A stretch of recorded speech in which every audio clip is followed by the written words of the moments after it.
بسم الله الرحمن الرحیم حامد و مصلیه. محترمینو، یو محترم ورور دا پوښتنه کړې ده که چیرې د زکات په پیسو په مسجد کې د روژه مات انتظام وکړي، د افطاري انتظام وکړي، یعنې په دې باندې غوښه دا پخې کړي بیا مسجد ته راوړي، هلته دا غریبان مسکینان راځي خوري، نو په دې صورت کې زکات ادا کیږي او که نه؟ محترمینو ګورئ، زکات په هغه وخت کې ادا کیږي چې غریب ته مکمل قبضه ورکړي.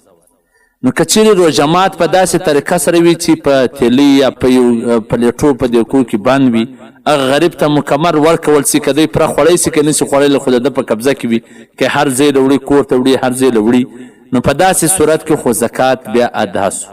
او که چیرې هسې راوړی پر سرخان باندې یارې راځي لږ خوري او بس بیا ولاړېږي، مکمله د هغو قبضه نه وي، نه د هغه ځای څه وړلی سي، نه پلیټ وړلی سي، نه غوښې وړلی سي، نه بل شی وړلی سي، په داسې صورت کې بیا زکات ادا نه سو.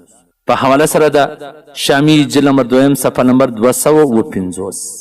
نو محترمینو په دې ځان پوه کړئ، زکات هغه ته ویل کېږي چې غریب ته مکمله قبضه ورکړي.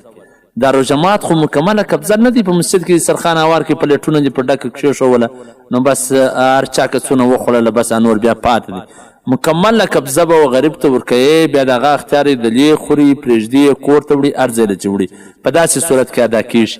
او که هسې عام بس هسې دیګ مسجد له ورواسي هلته بس څوک یې وخوري، څوک یې پرېږدي، څوک څنګه سي، په داسې صورت کې بیا زکات نه ادا کېږي. والسلام.